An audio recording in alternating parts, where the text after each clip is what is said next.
This is the result. Russia Ukraine যুদ্ধের তৃতীয় বছরে এসে যখন সবাই ভেবেছিল যুদ্ধের গতি কমে এসেছে, ঠিক তখনই যুদ্ধক্ষেত্রে এমন একটি পরিবর্তন দেখা দিল যা পুরো ফ্রন্টলাইনকে নতুন করে নড়েচড়ে বসিয়েছে। রাশিয়া এবার মাঠে নামিয়েছে ইরানের নতুন প্রজন্মের stand of strike drone Shahed 107। এই ড্রোন সাধারণ এফপিভি বা সামনে সামনে হামলার জন্য তৈরি নয়। এর কাজ হলো ফ্রন্ট লাইন ভেদ করে রিয়ার এলাকায় ঢুকে লক্ষ্যবস্তুতে আঘাত করা। যুদ্ধের মধ্যে এই পরিবর্তন যেন হঠাৎ করে উজ্জ্বল এক আগুনের স্ফুলিঙ্গ ছুড়ে দিয়েছে এবং ইউক্রেনীয় সেনাদের উপর চাপ কয়েক গুণ বেড়ে গেছে। কারণ এই ড্রোনের প্রধান উদ্দেশ্যই হলো যে জায়গাগুলোতে নিরাপদ মনে করা হয় সেই গভীর এলাকা পর্যন্ত পৌঁছে ভয়ানক বিস্ফোরণ ঘটানো। শাহেদ 107 দেখতে ছোট এবং সরল কাঠামোর মতো হলেও এর ভেতর লুকিয়ে আছে বিপজ্জনক ক্ষমতা। এটি একটি মাঝারি আকারের ড্রোন যার লম্বাটে দেহের পেছনে রয়েছে পুষার প্রোপেলার চালিত পিস্টন ইঞ্জিন। গতি একটু কম হলেও রেঞ্জ সবচেয়ে বড়। ইরানের শক্তি প্রদর্শিত মডেলের দাবি মতো এর সর্বোচ্চ রেঞ্জ প্রায় 1000 থেকে 1500 কিলোমিটার পর্যন্ত হতে পারে। যদিও রাশিয়ার ব্যবহৃত সংস্করণের রেঞ্জ কিছুটা কম, কিন্তু কয়েকশো কিলোমিটার গভীর পর্যন্ত নিশ্চিন্তে পৌঁছে লক্ষ্যবস্তুতে আঘাত করতে সক্ষম। এতে যুক্ত থাকে 8 থেকে 9 কেজি ওয়ারহেড, আকারে ছোট হলেও লজিস্টিক ডিপো, গোলাবারুদ সাইলো, সিগন্যাল স্টেশন কিংবা কমান্ড পোস্টের মতো জায়গায় ব্যাপক ক্ষতি করতে যথেষ্ট। সবচেয়ে গুরুত্বপূর্ণ বিষয় হলো এটির নেভিগেশন সিস্টেমে সিআরপিএ অ্যান্টেনা ব্যবহার করা হয়, যা জিপিএস বা গ্যালোনাস সিগন্যাল জ্যামিং প্রতিরোধ করতে পারে। ফলে ইলেকট্রনিক যুদ্ধেও এটি সহজে পথ হারায় না। রাশিয়া এই ড্রোনটি ব্যবহার শুরু করেছে কারণ তাদের পূর্বের ড্রোন কাঠামোয় একটি গুরুত্বপূর্ণ শূন্যতা ছিল, মাঝারি রেঞ্জে সুনির্দিষ্ট আঘাত হানার সক্ষমতা।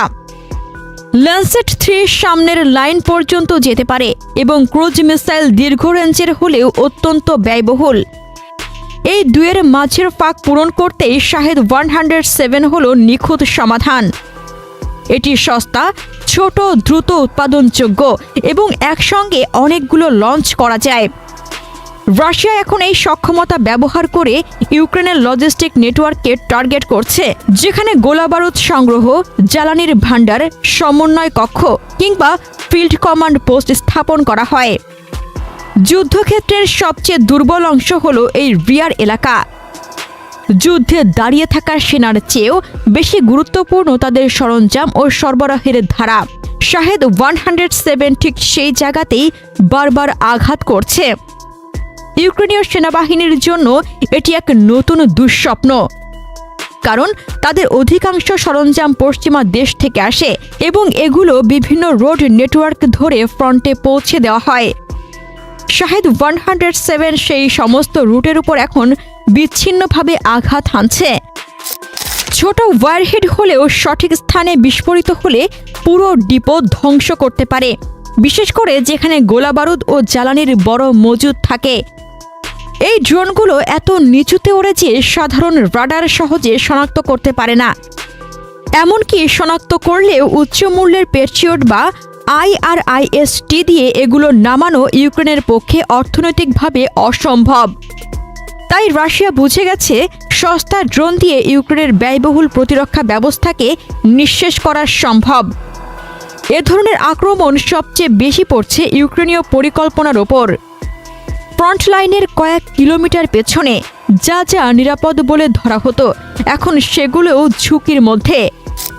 রিজার্ভ ইউনিটদের অবস্থান গোপন রাখা কঠিন হয়ে যাচ্ছে, কারণ ড্রোন আঘাত হানলে স্যাটেলাইট ফুটেজে আগুন ও ধ্বংসযজ্ঞ স্পষ্ট দেখা যায়। রাশিয়া সম্ভবত এই ড্রোনগুলোকে লক্ষ্য নির্ধারণের পর ধীরে ধীরে রিয়ার এলাকায় প্রবেশ করায় এবং সর্বোচ্চ সুনির্দিষ্ট মুহূর্তে আঘাত হানার জন্য লোটারিং ক্ষমতা ব্যবহার করে। এই টেকনিক অনেকটা স্নাইপারের মতো, ধীর, ঠান্ডা মাথায়, কিন্তু সর্বোচ্চ ক্ষতি করার জন্যই তৈরি। এর ভূরাজনৈতিক দিকটিও কম গুরুত্বপূর্ণ নয়। ইরান গত কয়েক বছর ধরে ড্রোনের ক্ষেত্রে বিশ্বের শীর্ষস্থানীয় শক্তিগুলোর একটিতে পরিণত হয়েছে। শাহেদ 131, শাহেদ 136, এরপর শাহেদ 107 যেন একটি নতুন পর্যায়ে উন্নীত হয়েছে। ইরানের শাহেদ 107 শুধু একটি ড্রোন নয়, এটি মধ্যপ্রাচ্যের শক্তির ভারসাম্য পাল্টে দেওয়ার মতো একটি ভূ রাজনৈতিক অস্ত্র।